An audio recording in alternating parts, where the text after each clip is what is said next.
They are going to perform a few selections for you today. So we will start with Camille. She's singing Free and Clear, which is from Here I Grew Up. This is Nancy Hanks' solo that she sings to her family once they've gotten into Indiana from Kentucky.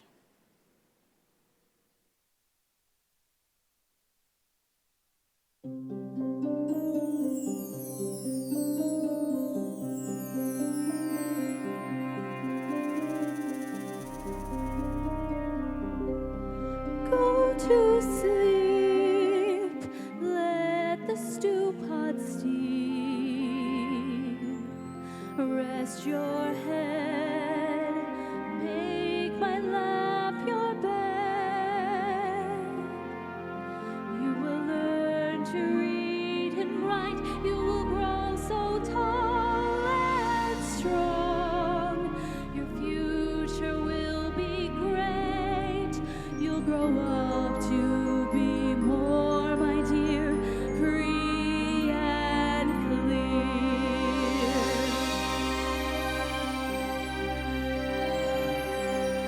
Do not fret, let the bowls and spoons set. Get some rest, place your head upon my chest. You will blossom as you grow, become a woman kind and fair. Your future lies ahead this way, in a home your family stays, free and clear.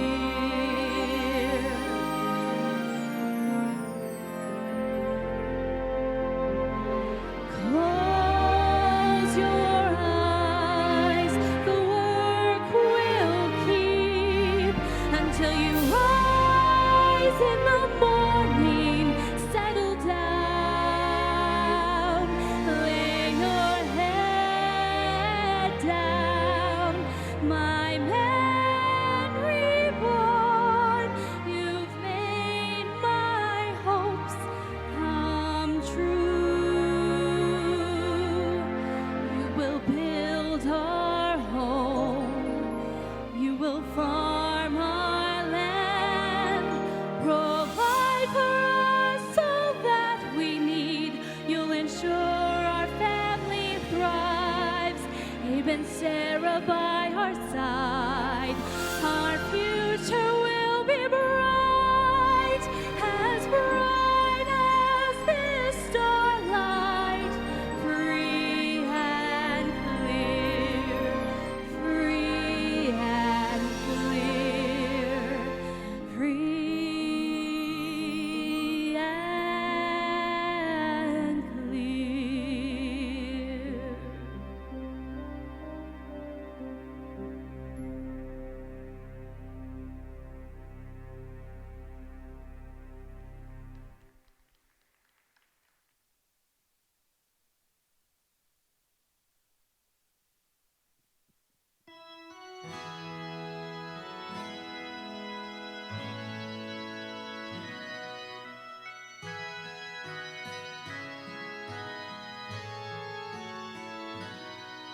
So sweet, so beautiful and kind. The likes of her I never again shall find. Why did she go and leave me here behind? Mother, angel mother of mine.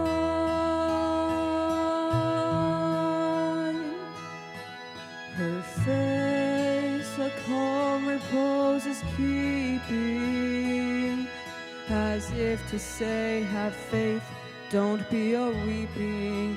I'm only sleeping, sleeping, sleeping.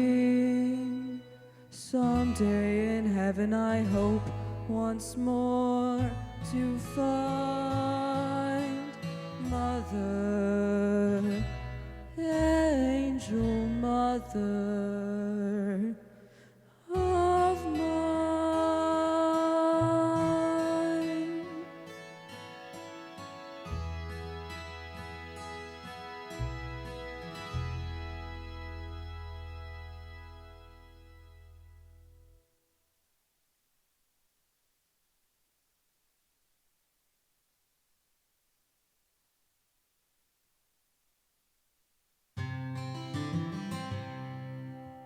shucks. Oh, shucks. I should have thought about it, but I don't know a thing about love. But dad blame. If you'll share my name, we'll get married now and maybe somehow we can fall in love when we get back to Indiana. Because when it comes to talking, I can't ever make the words come out exactical. I know how to raise pigs and cows and build a house. I'm practical. Your kids need a daddy. My kids need a mommy. I gotta admit, I need somebody too. But Sally, I'm not blind. How could I ever find a woman half as fair and kind as you? Oh, shucks. Oh, shucks. I have thought about it and I know a little bit about love. But if it's fate, maybe love can wait.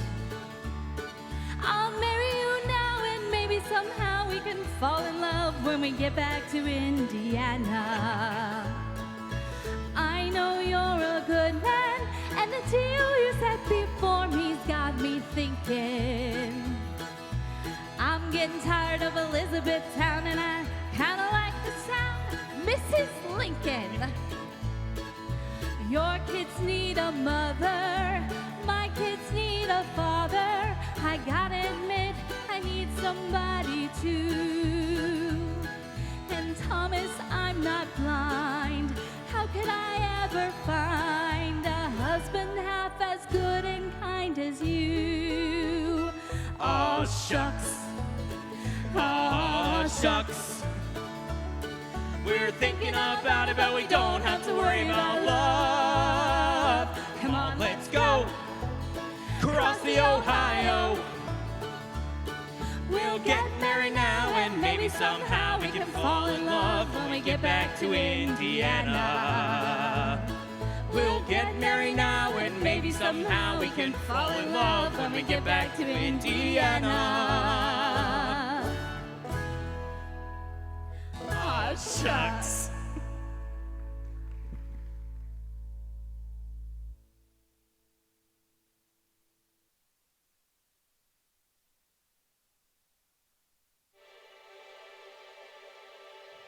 Hold on.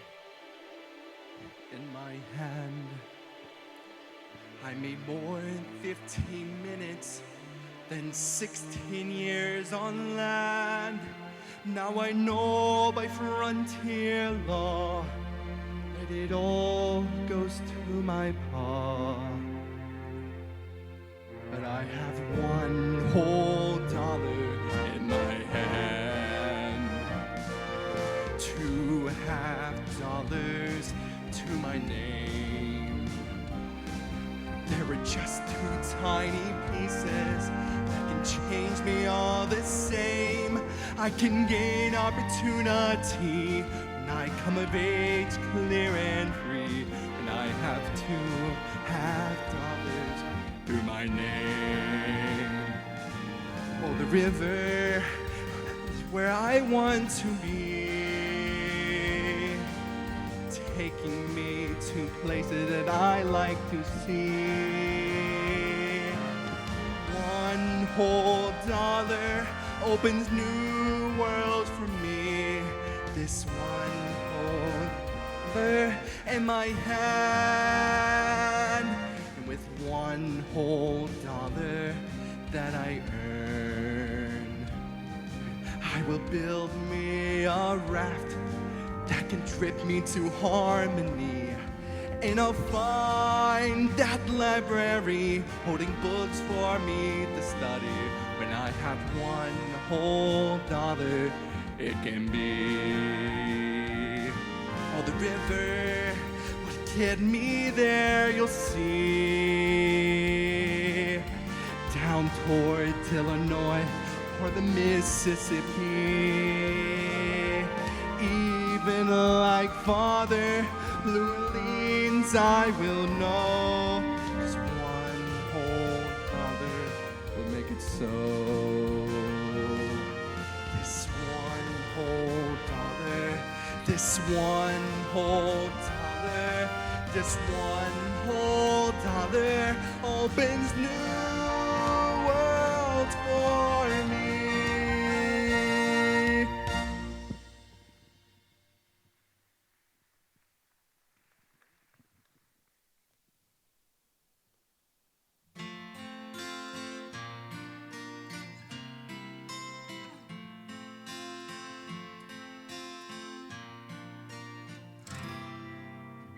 Ain't it fun to float along this old winding river, all the way from Rockport to New Orleans?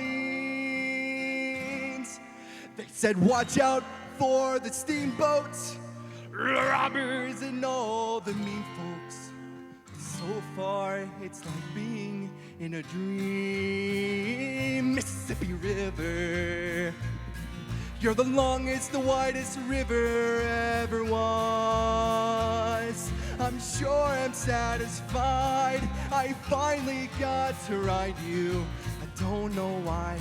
Reckon it's just because you're the Mississippi River. We got beef and pork, wheat and corn, beans and pickled pig's feet. That's right. Folks just waiting to buy 'em everywhere. It ain't hard to find 'em. Old River just keeps on winding while we lay back and just let it take us there. Mississippi River, you're the longest, widest river ever was. I'm sure I'm satisfied. I finally got to ride you. I don't know why. I reckon it's just because you're the Mississippi River. Oh, spell it, Abe. Spell what out? The river. Duh. Okay. M-I-double-S-I-double-S-I-P-P-I. Now you give it a try, Alan. Okay. M-I-double-U-I. Oh, come on, Abe. I can't spell it. Now listen closely, okay? Okay. M-I-double-S-I-double-S-I-P-P-I. M-I-double-S-I-double-S-I-P-P-I. Very good. I did it. M-I-double-S-I-double-S-I-P-P-I.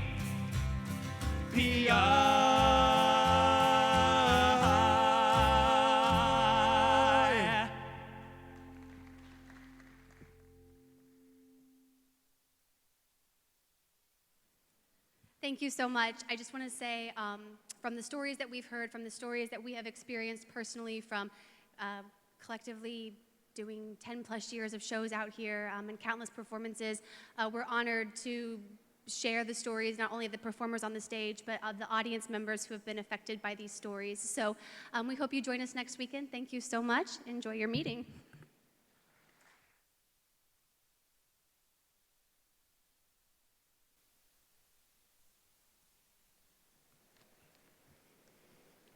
Welcome to the Spencer County Regional Chamber of Commerce Annual Dinner, our 22nd to be exact.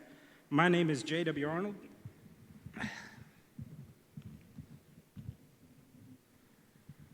That's better. And I'll be your MC this afternoon. Hopefully all of you enjoyed that fabulous lunch. I'd like to thank Father Anthony Vinson for the invocation prior to lunch. And wasn't that a brilliant performance? Thanks so much to Molly Rupert and her group of thespians, who will be performing the full show next week right here on the amphitheater stage. Tickets are still available. I'd also like to give a huge thank you to our sponsors for today. Please stand as you are introduced, and audience, please hold your applause until the end. Presidential is Pat Cook with the Santa Claus Museum and Village. We've got AEP, American Electric Power. At the congressman level, we have PSC. At the founder level, we have Ken Sherd's Equipment. Universal Design and Associates, Holiday World, and Splash and Safari. At the Rail Splitter, we have Spencer County Leader and Ascension St. Vincent Warwick. Let's give them all a big hand.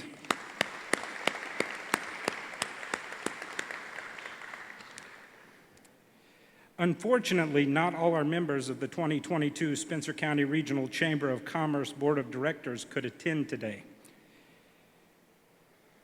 But I want to share their names and ask those who are in attendance to please stand and stay standing until you have all been recognized.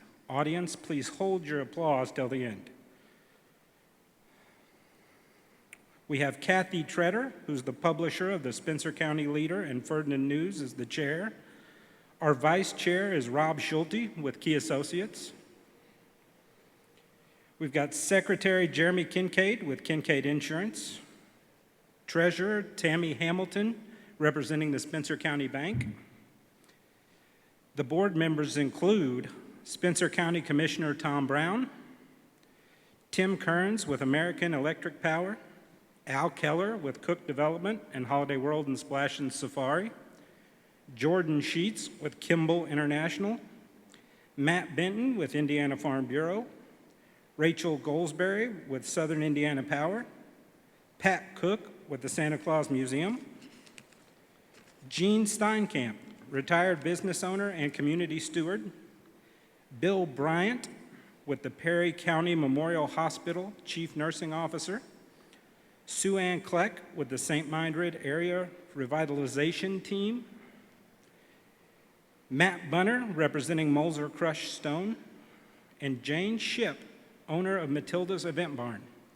And last but in no way least, my wife, Melissa Arnold, the Executive Director of the Spencer County Visitors Bureau. I'd also like any elected officials who are present to stand and be recognized as well. Thank you all very much.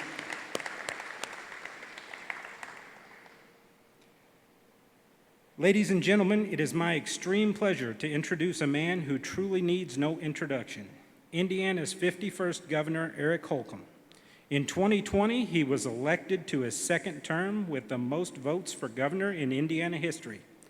A lifelong Hoosier, Governor Holcomb is a veteran of the United States Navy, served as the state's 51st Lieutenant Governor, was a trusted advisor to both Governor Mitch Daniels and Senator Dan Coates.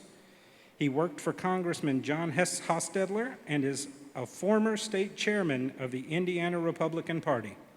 Under his leadership, Indiana has had 5 consecutive record-breaking years for job commitments. In 2021, 300 companies committed to create 31,710 jobs in Indiana, with more than $8.7 billion planned in capital investment.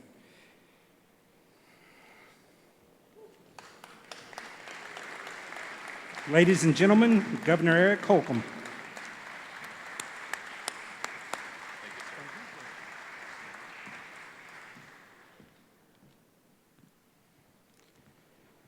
For today's program, Governor Holcomb requested a fireside chat format, and while no fire is needed today, he will answer questions posed by Kathy Treader.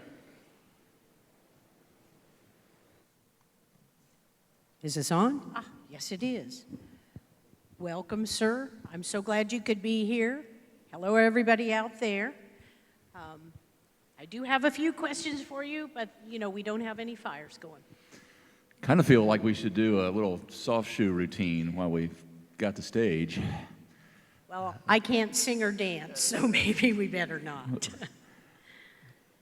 Okay.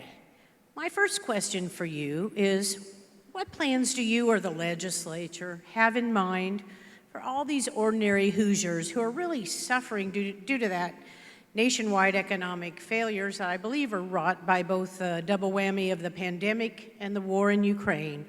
Are there any potential solutions in light of the skyrocketing prices of gas and food? Well, you bring up 2 that are aggravating factors for sure. There's also Fed policy and monetary rates and other factors that in addition to that kind of fragile supply chain that's been not just threatened, but disrupted, depending on what sector you're talking about. It really is kind of crossing multiple sectors, so that double whammy that you talk about. Also, by the way, I mean, we had a lot of printed cash thrown into the system because of, you mentioned the pandemic, but trillions and trillions of dollars printed out of thin air and put into a system that wasn't just a simple check. It was for months on end. And so that had a really pronounced impact on savings, et cetera. And so now we're seeing the tail end of those policies. Hope it's the tail end. But what's really come home to me, and really we've tried to stress, is our ability to control the things that we can control is of paramount importance, and others aren't exactly in the same situation. And I wish they were, but we're in a very strong fiscal position. We're very, everything's relative, but a low cost of living state going into the pandemic, going into these supply chain disruptions, going into this current the Fed policy. And so what we've sought to do is lessen that load. And you've seen even recently in the last session, not during a budget session, but during a short session, an effort to cut taxes or eliminate the utility receipts tax and cut personal income tax. And over the last 10, 15 years, we've been pretty good about making sure as our economy grows, very methodical, very responsible, but as our economy grows, can we do more because the pie is getting bigger with a less of a financial burden on the individual. And so that approach has worked. To date, we've added about $100 billion in a 5-year period. So when you compare and contrast us with all our neighboring states, we are, in terms of growth rates, outpacing them. And then in addition to that, we have something called the ATR, the Automatic Taxpayer Refund, which simply says that in our state, if we take in more than we have budgeted for or need according to that year or 2-year period, then we will give back a portion or divert some to pay down debt. And so that's what you've seen the state do in terms of, again, over a 5-year period. I'm just dating myself, but over a 5-year period, we've paid down about 24% of our state debt. And there's primarily one big liability that we have, the pre-96 Teachers Fund, but that we're paying that down in terms of billions every year and really kind of closing that gap, so to speak. And so you'll see us do more of that. We earlier this year were able to pass on an ATR it was a total of about $543 million, which equated to about $125 per taxpayer. And then I'm pushing and working with the legislature, both in the Senate and the House, to call them back into a special session to do another round, not wait till next year, but do another round of the automatic taxpayer refund, which is $1 billion total, because we're already 11 months into this, over $1 billion in revenue that we didn't budget for, north of the forecast month after month, 11 months into it. And June is the second biggest revenue month for the state of Indiana. So we haven't even taken the last month in before we close the books June 30th. And so I think we have the opportunity to come back yet this month and pass another ATR, and hopefully that too will help as the feds, and you see they're getting a little bit more active. And you know, Elaine Beadle would be a better person to ask about recession or not recession, or when recession, or soft landing or hard landing, or this is obviously a very delicate balancing act to go from one extreme to another, but to try to find that sweet spot. And the state of Indiana, what we have to focus on is controlling what we can control, keeping costs low. Sounds good to me. So that bears the question, the 2023 legislative session will be focused on creating the state's biennial budget. What's sort of an outline do you think we're looking at? Looking forward for our state, what are some of the things you hope to accomplish and maybe you in concert with the legislature hopes to accomplish? Yeah, I was looking at the concert series, and that's what I hope to accomplish. I mean, obviously I missed AC/DC, but I got CCR coming up. I got Fleetwood Mac. What an incredible lineup that you have here. But in addition to that, in all seriousness, we'll continue to, first and foremost, I think there'll be universal agreement to pass a balanced budget. That sounds almost like a given by now, and I hope it does. In Indiana. Only in Indiana. Yeah, exactly. And that distinguishes us, by the way, and that success actually attracts other success.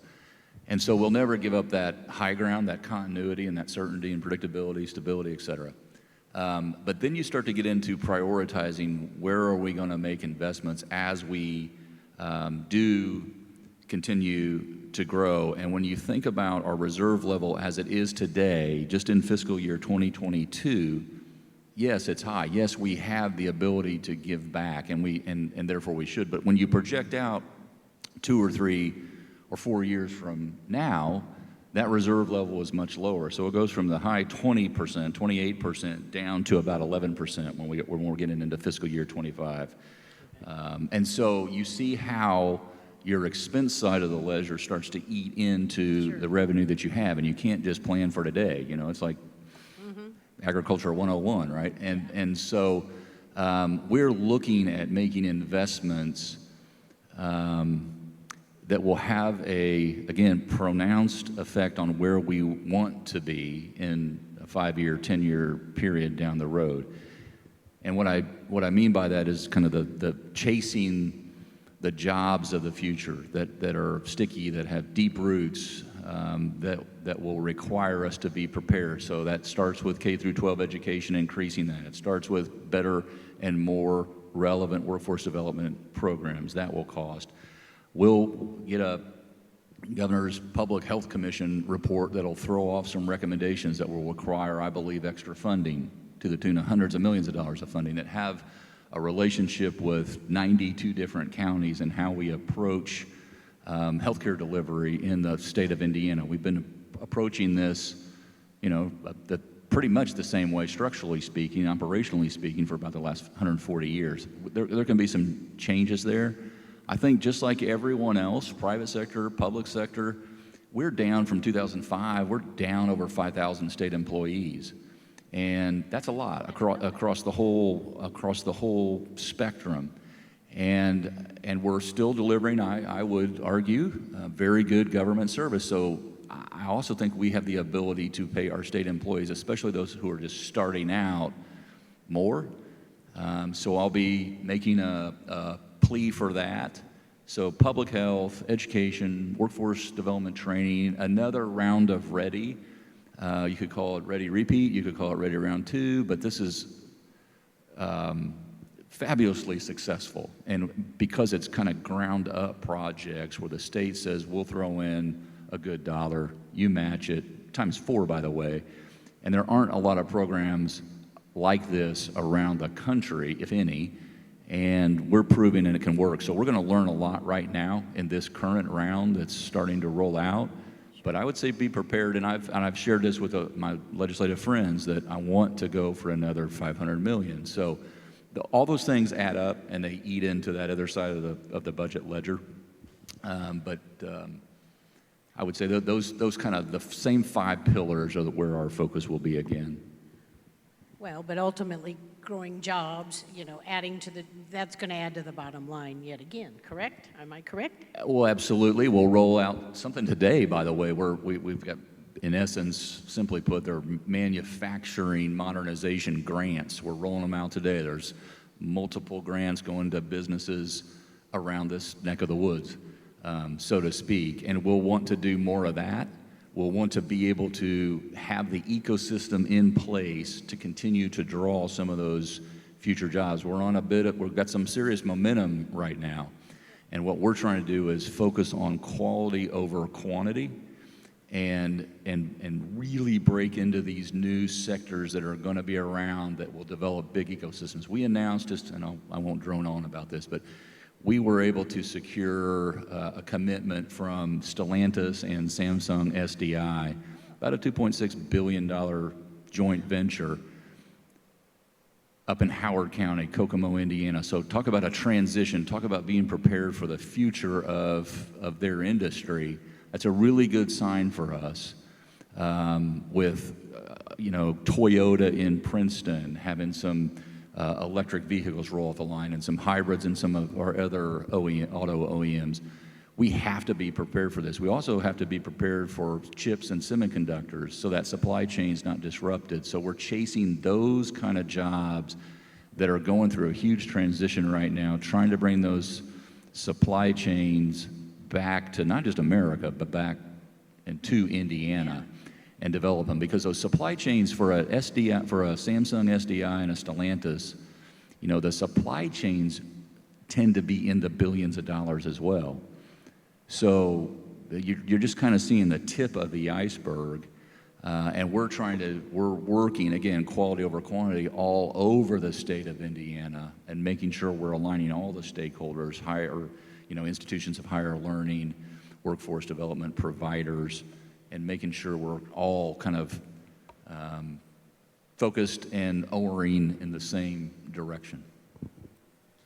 Okay, so here we are today, this group of chamber members, and I think we've got many business owners here as well. And I have to say, we've been stumped. Oops, I was going to lose something here.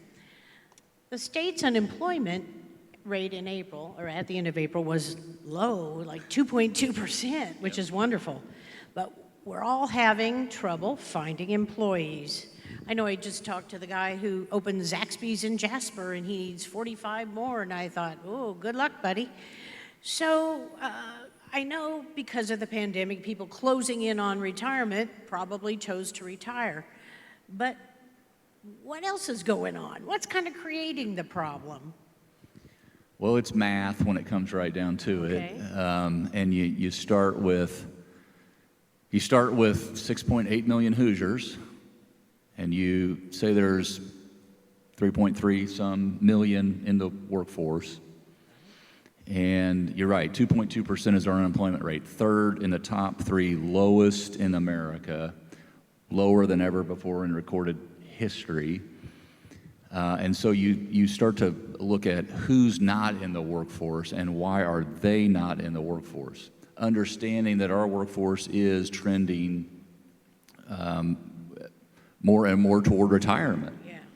And then COVID had a pronounced, to use that word again, effect on folks who could afford to withdraw from the workforce, could afford to.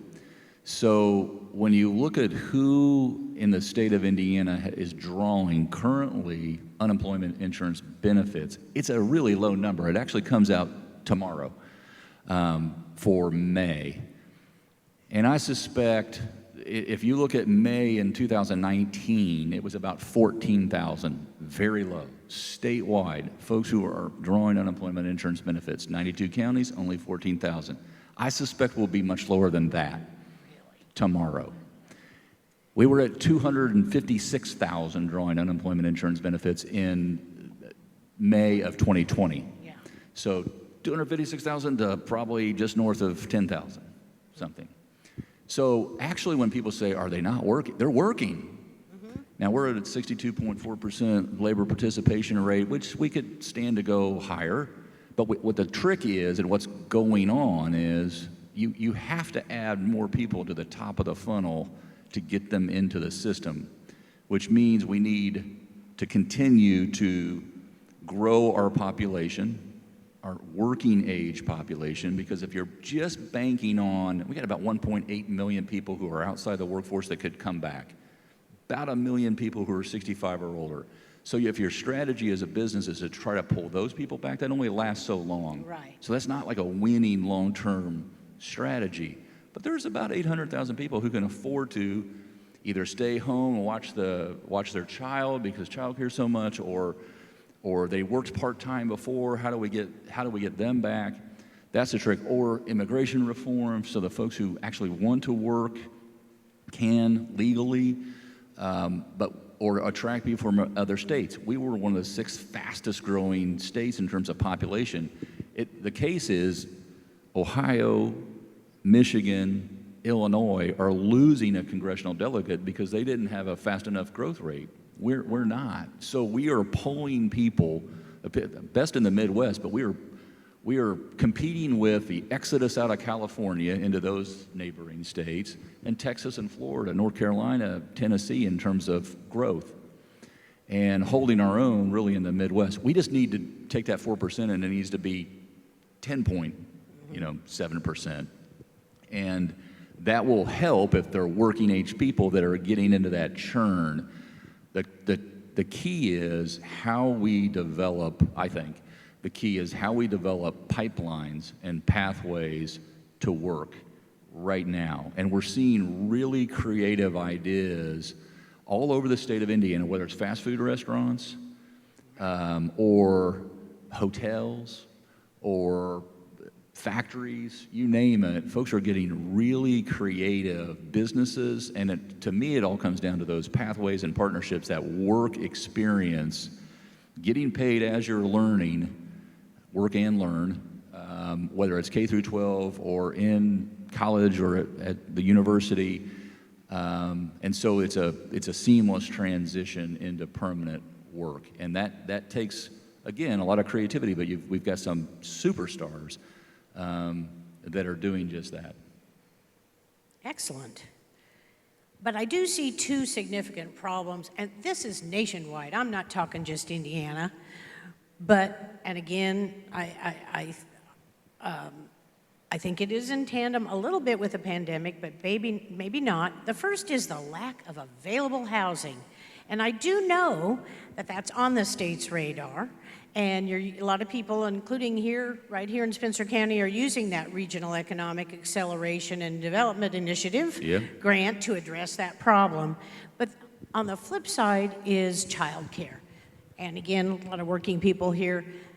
It's a difficult thing, and I even wonder, maybe not the state, but if the federal level is looking at that preschool age, and I'm talking infant to 5, you wonder how many people did leave the workforce just because of not finding childcare. So what are some of the ideas? Are there some ideas in the state or in the nation for these issues? Absolutely. And the federal government, in their defense, I don't usually come to their defense, but I will on this front, because they are funneling a lot of dollars that come to states. I'm talking about housing right now, but childcare as well, but housing that comes through our housing agency or authority, that we in turn work to, as a state, build more affordable housing throughout the whole state of Indiana. We've got a number of projects. Hundreds of millions of dollars have been routed from the federal government through the state on into a local county. I would say this, and this is not an attempt to dodge your question, and it goes back to making sure there is a local, a state, and a federal alignment and plan in place. We have, in terms of housing, childcare too, but housing, if you go on to, the Lieutenant Governor oversaw this inventory of housing recently, created a dashboard, so indianahousingdashboard.com. It is a fantastic resource, and a lot of people are using it around the state of Indiana because it is just that good. But you can literally see in Spencer County or Du Bois County or all 92 counties where the gaps are in terms of housing, in terms of who's renting, who owns, what the employment levels are. You can look on your dashboard or your screen and overlay 3 different localities and see what those gaps are and put together a plan to address those gaps, funding, et cetera. And I think that's, on terms of, that's part of because you're right, housing and childcare are huge impediments to full workforce, huge. And so I would encourage everyone to go that route. And yes, we're going to continue to route dollars for affordable housing. It's not an issue just in a rural county. It's an issue in Hamilton County. It's which exploding. Indianapolis or Boone County that's having an explosion. So you really have to, the key is to have that plan on how to address the gaps. In terms of childcare, much the same. Obviously, it's one of the biggest, and we saw this through the pandemic, because people did the math and they just said, maybe the spouse got a wage increase and all of a sudden it just made a whole lot more sense to stay home. We have, and I would encourage everyone to go to our Indiana FSSA's webpage, and you can literally click on child care assistance. Again, hundreds of millions of dollars being routed to both providers and people who qualify for that assistance. That's a great place to start. Again, federal government deserves some credit for this, but it's shared responsibility, I guess you could say, in terms of the family that is having the child, the local community. We're seeing a lot of creativity come from consortiums or chambers of commerce around the state of Indiana who are trying to pull in multiple businesses to scale it up to be able to provide for that child care. The state of Indiana, for our employees, we're looking into this as well because it's an impediment for our attraction abilities. Thank you. That's interesting. I didn't know some of those resources, so I'm glad to hear it. And I'm a little nervous because I know you are going to go to the website and you buy print by the gallon. Okay, now you've visited this amazing, wonderful amphitheater on this bucolic state property, which I have to say, and I hope you all know, this was really Indiana's first state park. I have proof. I can give you a lot of information, even though they say McCormick's Creek was the first. I'm just saying. I believe you. Okay. But I think it would be lovely, and this is my question, and nobody from any place put me on this, but I've said for years, we need a state park here at Lincoln State Park. And the crowd goes wild. Yeah, come on, guys, go wild. Yeah. Is there any thought? I mean, I know there have been inns added, but it's never been on the radar for Lincoln, and I just wonder if there's any possibility in the future for that. We have Holiday World right down the road, drawing 1 million people, always looking for lodging, all kinds of things around. So I'm putting you on the spot, not to be rude, but I've always wanted to say that to you. You're not being rude. You're being proud, and I share it. I would say this: we have added, but not since 1939. Yeah, I know, it's been a long time. So, we because we had dollars and there was a lot of work that went into, like you're talking about right now. So this is both interesting and requires a lot more follow-up and planning. Oh, sure. I'll start there. Yeah. But we will add one in Potato Creek, which is way up near South Bend, Indiana, and that'll be the first new state park in Lodge since 1939. Wow. We are, the state of Indiana, in terms of the DNR, I'll probably get corrected by somebody here that's from the DNR, but we are the 4th largest state park system in America. We are #1 in occupancy in America right now, right? That's so wonderful. So this is something else that the pandemic moved forward, where people were not just, it's not the great resignation, it's the great reevaluation, and people started to look at life a little differently and from multiple perspectives. Being outdoors, being immersed in a place like this where truly leisure and learning converge, that's unique, right? There are other places, for sure, around the country and around, you think of Conner Prairie, you think of the dunes, you think of here. Right, but what this place, to me, I'm speaking just personally, there are a few places in the world where I'm moved by where I'm walking. And we talked about this earlier. I mean, goosebumps moved. And one would be Independence Hall, when you're walking on that same wood, when you're walking in Jerusalem. I've had I'm fortunate to have had the benefit to walk where Jesus walked. Where you walk where Lincoln walked, right. This is special, and it's a huge draw. And then to have this ginormous Holiday World magnet where memories are made forever and have been for a long, long time. To have 1 million people that close, you talk about harnessing the synergy of where Santa Claus learns to be Santa Claus, right? And just you keep checking all these boxes and you go, wow, this is rare to have this many assets. This place for me as a history buff, as a Lincoln fanatic, I was asked in another interview earlier this week if I could spend 2 hours with any Hoosier, past or present, who would it be? And I said, there's not a close second. It's Lincoln, right? For so many obvious reasons. But this is truly like front and center crown jewel for the state of Indiana. And so I would look forward to continuing. That's a long-winded, Well, let's have that, continue this conversation. I'd love it. I and knew I threw that out No, at you. it's timely too, because we are, you asked about our priorities, and we'll end up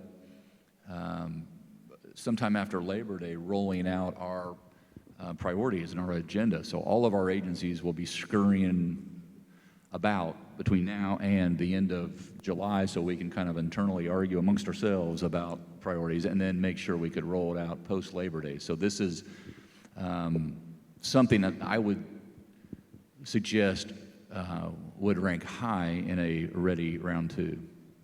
Well, thank you for that. I'm going to have one final question, and this I'm going to put you on the spot again. Okay, 2 more years. What are your future plans? 2.5. 2.5. Okay, 2.5. Sorry. What are your future plans? And just like curious, if Senator Mike Braun thinks he might run for governor, would you consider a bid for his Senate seat? Good night, ladies and gentlemen. It's been. You remember, I'm not shy. No, you're not. That's why I love you. And you buy ink by the barrel and paper by the ton. Way too early. I've always been someone who subscribes to do the job you got, and the next one will be revealed, maybe even to me myself, in the appropriate time. But the most important person, the real boss, has not asked me that question yet. Oh, she hasn't. So I don't feel any pressure to have an answer myself. But honestly, I'm not being cute here. I mean, 2.5 years is a long time, and I've not been distracted to date, and I don't want to take my eye off the ball, because there is so much activity going on, so much positive possibilities for the state of Indiana. And I want to make sure we really do run up the score, and statewide. And a lot of that comes down to kind of being good at the basics, being connected, being fast, making sure we're focused on quality, not quantity, making sure we're skilled up. And all those things require a lot of attention and a good team. Lane's here right now.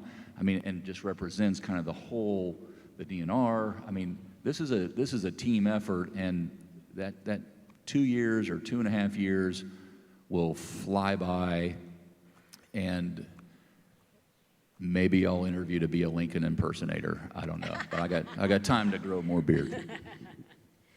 Well, thank you so much. And I didn't mean to throw that one on you, but You did. I will tell you, and I can say this honestly in front of all you people, I am proud of your focus that you've had on this state. I'm proud of the to call state. you our governor, so I appreciate your time with us today. Thank you so very much. I think you're going to have to sneak away, they said, but the press can meet you for a few minutes. Perfect. Congrats to the awardees in advance. It's awesome. And I look forward to, if not by the Allman Brothers, back before then. Thank you all very much. Thank you.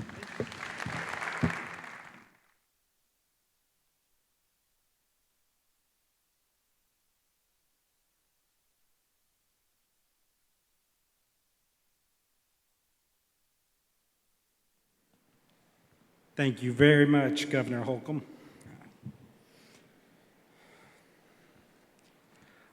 I'd like everyone to join with me in thanking our Executive Director, Kathy Rinke.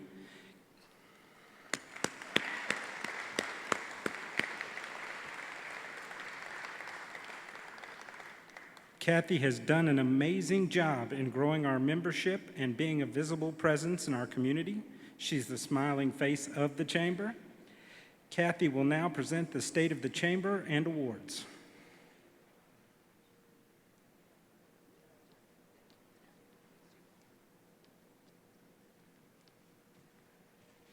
We appreciate JW for vying. He had to vie for this spot to be our MC for the day, so we appreciate that very much.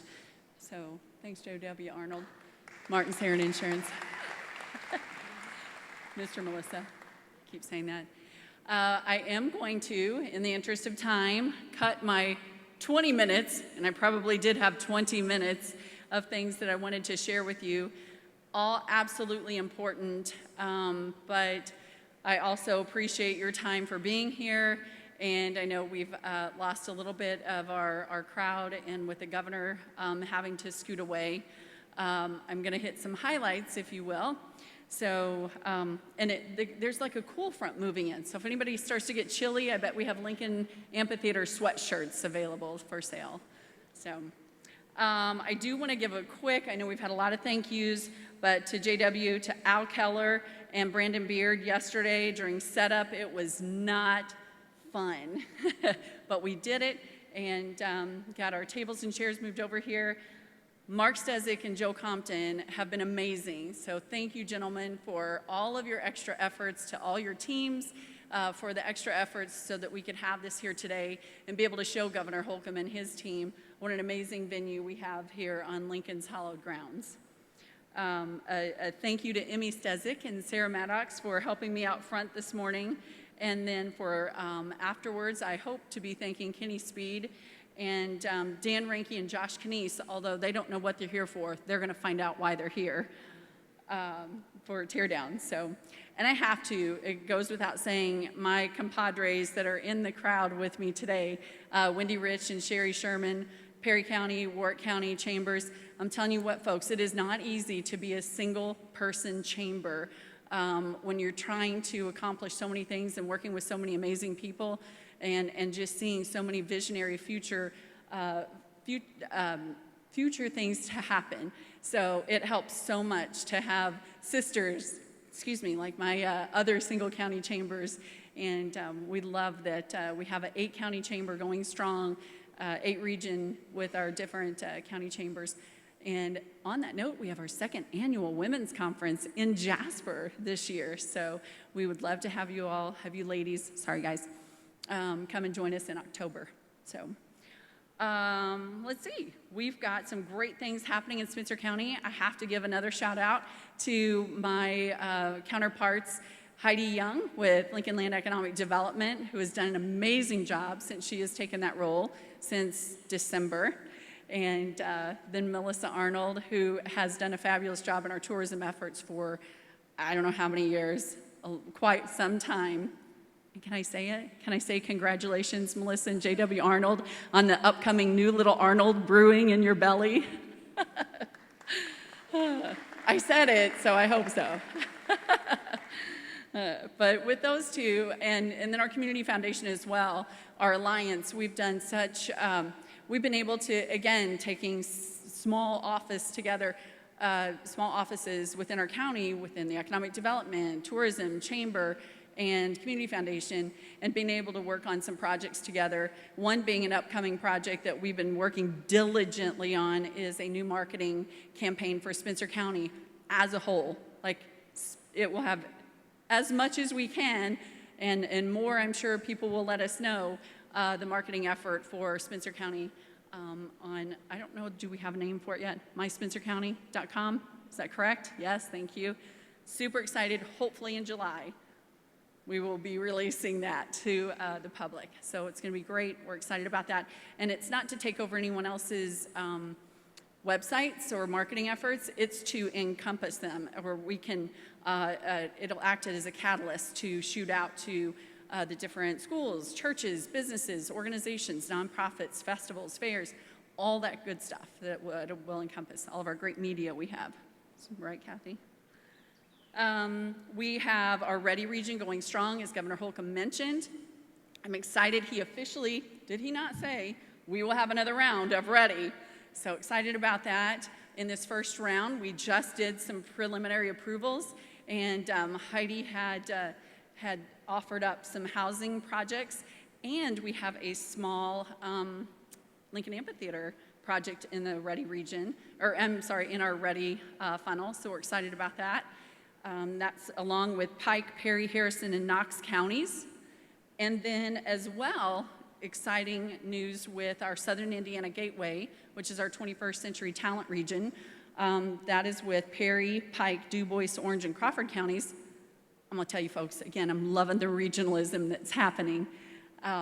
We are doing a white paper study on the lack of childcare, which we absolutely goes hand in hand with the housing. To grab more employees, we've got to have the housing, but we have great churches, we've got great schools to put them in, but we've got to have the housing and we've got to have the child care to be able to provide for them. So we've definitely listened to our employers saying that during our business retention and expansion meetings that we've had with quite a few of them. So, okay, those are a few highlights, and I seriously could go on and on. There's so many great things happening within the chamber. I have to once again thank every sponsor. I won't do it individually, but I will after this. This wouldn't be happening without the sponsorships, and our chamber itself wouldn't happen without the memberships. So we appreciate you. I appreciate you all so much. We're solely funded on our membership dues, so thank you for supporting our efforts for Spencer County. Appreciate that very much. All right, shall we do some fun? What? Yes. Yeah, let's do some awards. Which one do you want to start? Where do you want to start? Let's start with, how about we go with Business of the Year? Let's just go for a big one. Yes? Okay. We are very excited. I am not a big fan of awards because there's so many people that are so deserving, so many businesses, nonprofits, the organizations. They're so, so deserving. One did come to mind immediately. It stuck out because they have been a wonderful supporter of the chamber, attending events of the chamber, reach out to the chamber when they need something, which I appreciate because I would love to help any organization or any business with it. And I'm not sure, yep, I think she's still here. So after being committed to Spencer County for over 50 years and being on a third generation in a third generation business, that they're working hard to continue on and supporting our agricultural community. I would love for Miss Stacy Huffman to come down and accept Business of the Year for Kinshard's Equipment. She's gonna be able to come up here. Just to note, when you guys, come up, you have to kind of go off on one of the sides where you see an opening to get up here. So. And because it might take a minute, I'm going to continue, and we'll have all of them up here. We actually, I think, have one missing. So, Stacy, come on down. I feel like we really could have done a really cool Price is Right thing. That might be in the future. Don't you worry. I know someone that's not here, and I do want to go ahead and acknowledge their award as well. We started a Horizon business, like a emerging business or a re-emerging business. And there has been one that has done an outstanding job from the day her and her husband opened. Their farm last July, it's Beloved Farms. She has done a fantastic job of enveloping tiny little micro businesses that maybe don't have a brick and mortar, and they're coming out to her place. There's over 100, I believe that's the latest count. Chelsea, are you still here? Superior Ag just awarded them something as well, and it's over 100 small businesses, right? From artisan type things, home goods, jewelry, meat of all kinds, fruits, vegetables, ice cream, which I'm so sorry I did not get ice cream here for you all today, or Icy Pops. But she has just, and then she's starting, I think she's implementing something with nonprofits, that she's working with several of our nonprofits to be able to help them raise some awareness and some funding. So Whitney and Jacob McGrew, congratulations. You're our Horizon Business of the Year. I know you're not here, but I just can't tell you guys enough how amazing they're doing, and I hope that you go and visit Beloved Farms soon. Miss Stacy. Would you love to offer any words on your amazing family business that Ken started? Ken and Carol. I was really hoping Miss Carol would be here, but that's okay. I really don't talk in front of people. But yeah, you're right. My dad started it in 1964. He passed away in 11. My mom just recently retired.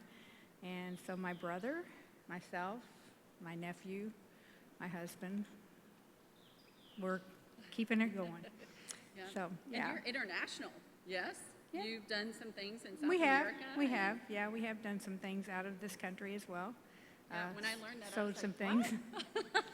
Yeah. So it's been pretty Yeah, amazing. not too Yeah, long ago we so- sewed California, so that's almost out of the world, right? Well, sort of. They are. It's its own country. So thank you you. so much, Stacy. Thank We you. appreciate all you guys do.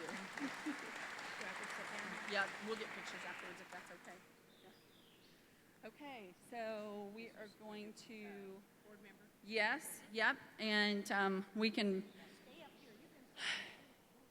Sure. Yeah. Sit down. Or there's a little bench right over there. That's great too.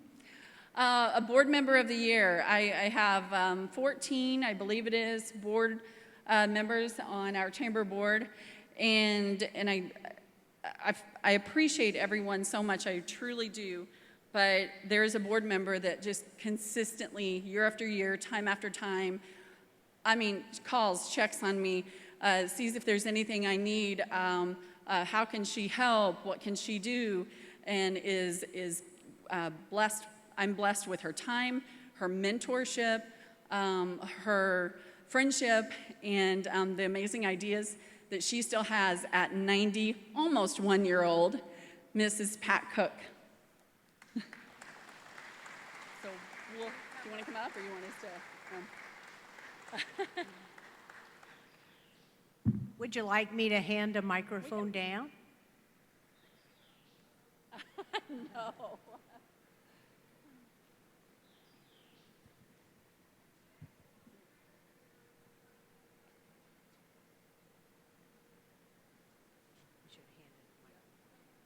Hey, Pat, let me Hold on one second. Hang on.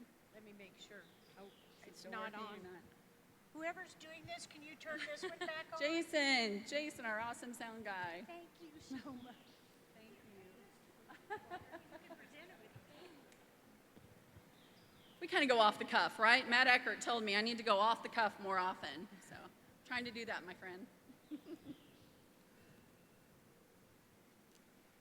And I just fly by the seat of my pants. That's, you know, absolutely. I think it worked. Thank you, thank you. Thank you, Kathy, both Kathys. We're pretty good triplets. 3 women get together and do all kinds of crazy things, and they're welcome to come to my house when I can't go to them. But I'm just so happy to be in Spencer County. Y'all know how lucky we are? Do you know how lucky we are? People are moving here from California, New York, all over, really. And we have great schools. We have great people. The people are friendly, and everybody tells me that all the time. So I didn't get to have my 90th birthday party. I don't think 91's worth it, so I'm going for 95, okay? Maybe 100. But I am so happy to be able to keep working for Spencer County, for Indiana, for the community, for all the good things that happen here, and all the good people we have that deserve us to give them all of our talents, all of our wisdom, and all of the time that we can give them. So thank you. I'm so glad my grandchildren and Lori and even my grandson-in-law is here, and some other employees of my beloved Holiday World. So glad to see you. I'm going to keep going, guys, so I'm going to keep nudging you and keep getting great things done, right? Okay, amen. And just a note, Pat has written a wonderful book. It's not printed yet, but I've been reading it, and it is amazing, and you're all going to want to buy it. Just saying.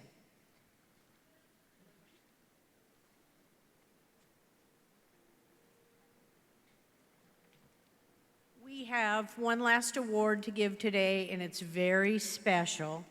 And originally, Tim Kearns from AEP was going to come present it. However, he had an emergency at the plant and couldn't do it. But this one goes back quite a way. It is not given every year, and it is called the David B. Sinowick Award. And the criteria for this award was developed by those who loved and admired David B. Sinowick, because he had this, for his tenacious battle with the dreaded disease of cancer, and he fought it for many years while continuing to stay at the helm of AEP.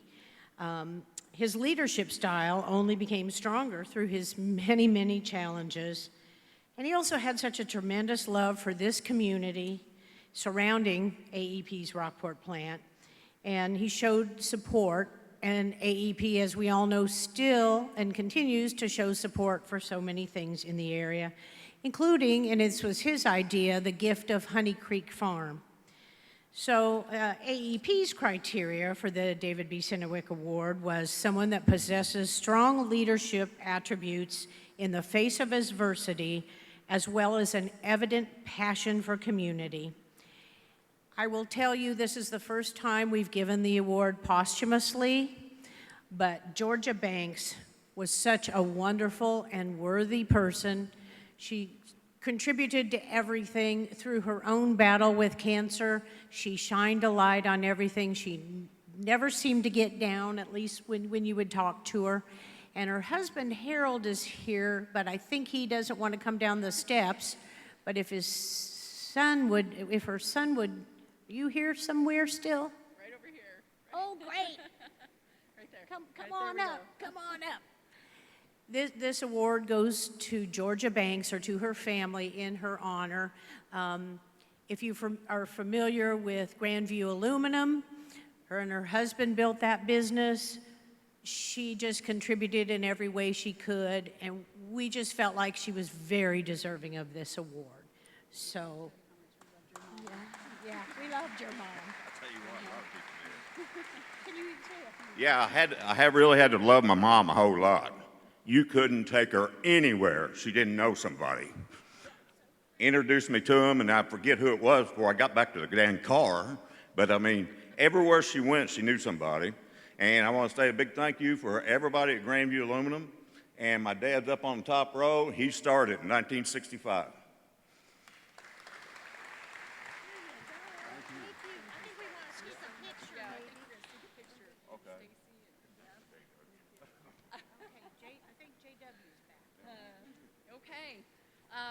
I'm going to relinquish, believe it or not, already. I'm going to relinquish the microphone, but please, please reach out to me if you have any ideas, if you have any concerns, you have announcements, you have things that the Chamber can help you work on. We are always open, always willing to help, okay?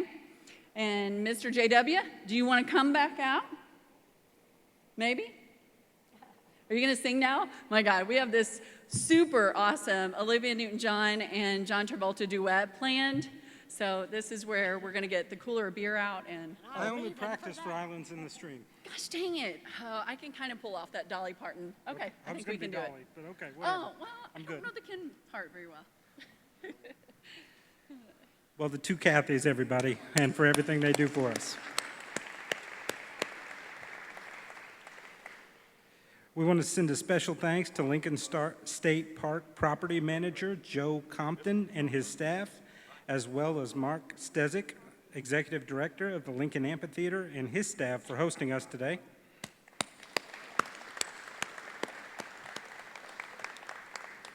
And before we send you on your way, we would also like to recognize the annual dinner planning committee of Kathy Rinke, Pat Cook, Rachel Goldsberry, and Kathy Treader. Ladies and gentlemen, this is the conclusion of our program. Thank you for joining us. Have a safe and air-conditioned ride back to work.